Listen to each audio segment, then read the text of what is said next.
नमस्कार किसान भाइयों, किसान समृद्धि यूट्यूब चैनल में आपका स्वागत है। किसान भाइयों, आज की वीडियो में हम आपको धान के रोपाई के वक्त कौन सा खाद डालना है इस विषय में संपूर्ण जानकारी प्रदान करेंगे।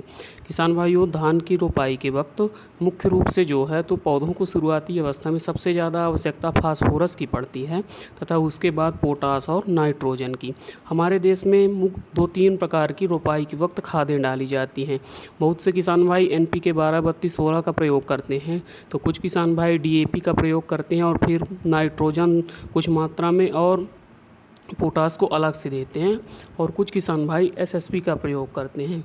तो हमें कौन सा खाद देना है पहले हम आपको ये बता देते हैं। तो किसान भाई, आप तीनों में से किसी को भी दे सकते हैं। बेहतर होगा कि NPK 12-32-16 का आप प्रयोग करिए, जिससे नाइट्रोजन, फास्फोरस और पोटास तीनों संतुलित रूप में हमारी शुरुआती अवस्था में धान की फसल को आसानी से मिल जाती हैं, क्योंकि शुरुआत में इन्हीं 3 न्यूट्रिएंट्स की हमारी फसल को ज़्यादा आवश्यकता पड़ती है। और यदि आप SSP का प्रयोग करना चाहते हैं तो आप SSP का भी प्रयोग कर सकते हैं। पहले मैं NPK 12-32-16 की आपको मात्रा बता देता हूं। तो NPK 12-32-16 की आपको 50 किलोग्राम प्रति एकड़ मात्रा रखनी है, मतलब कि 1 एकड़ में आप 50 किलोग्राम NPK 12-32-16 का प्रयोग करिए। अब बात कर लेते हैं SSP सिंगल सुपर फास्फेट की, जिसमें कि फास्फोरस के अलावा कैल्शियम और सल्फर भी पाया जाता है। इसके भी बेहतरीन रिजल्ट हमें शुरुआती अवस्था में देखने को मिलते हैं।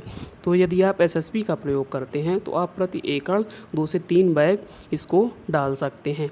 बस SSP का प्रयोग यदि आप करेंगे तो फिर आपको पोटास अलग से डालना पड़ेगा और थोड़ा मात्रा नाइट्रोजन की भी देनी पड़ेगी, क्योंकि ज़्यादा तो नहीं पर थोड़ी सी मात्रा हमें नाइट्रोजन की शुरुआत में भी ज़रूरत पड़ती है।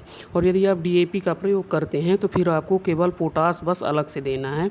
तो SSP का प्रयोग यदि आप करते हैं तो SSP में आप 3 बैग प्रति एकड़ SSP डाल दीजिए और करीब 35 किलोग्राम नाइट्रोजन डाल दीजिए और 25 किलोग्राम पोटास प्रति एकड़ की मैं मात्रा बता रहा हूँ। और यदि आप DAP का प्रयोग करते हैं तो आपको 40 किलोग्राम DAP, 25 किलोग्राम पोटास और 20 किलोग्राम नाइट्रोजन प्रति एकड़ डालना है। अब मैं बात कर लेता हूँ कि इन तीनों में से DAP, NPK और SSP में से बेस्ट रिज़ल्ट किसका मिला। तो मुझे बेस्ट रिज़ल्ट मिला NPK 12-32-16 से।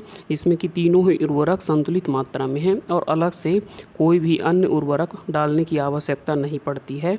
लेकिन यदि आप इन दोनों का भी SSP और DAP का भी प्रयोग करते हैं तो ऐसा नहीं है कि इनका रिज़ल्ट नहीं है, इनके भी अच्छे रिज़ल्ट हैं और अच्छी उपज प्राप्त होती है।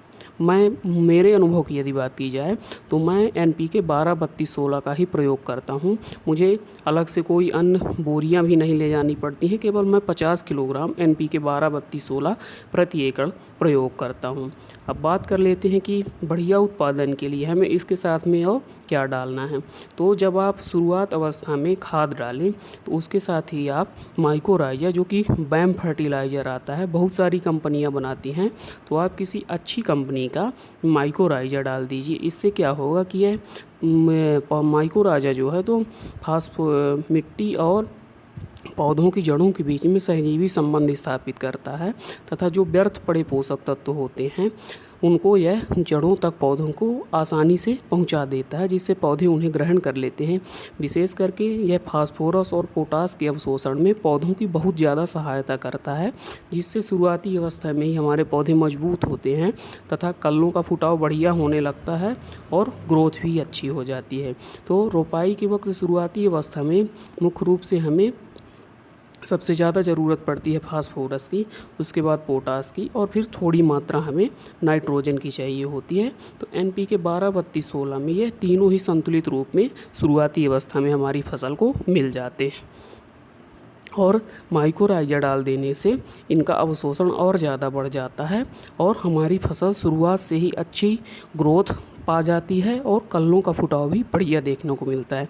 किसान भाइयों, धान को शुरुआती 15 दिनों तक इन तीनों तत्वों के अलावा और किसी भी तत्व की ज़रूरत नहीं पड़ती है। इसके बाद फिर 15 दिन के बाद जिंक, सल्फर आदि तत्वों को हमें अपनी फसल में डालना चाहिए।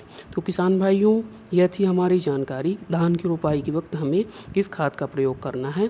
किसान भाइयों, आशा करता हूँ कि मेरा प्रयास आपको पसंद आया होगा। आपसे अनुरोध है कि वीडियो को लाइक करिए, अन्य किसान भाइयों के साथ शेयर करिए और चैनल को सब्सक्राइब ज़रूर कर लीजिए।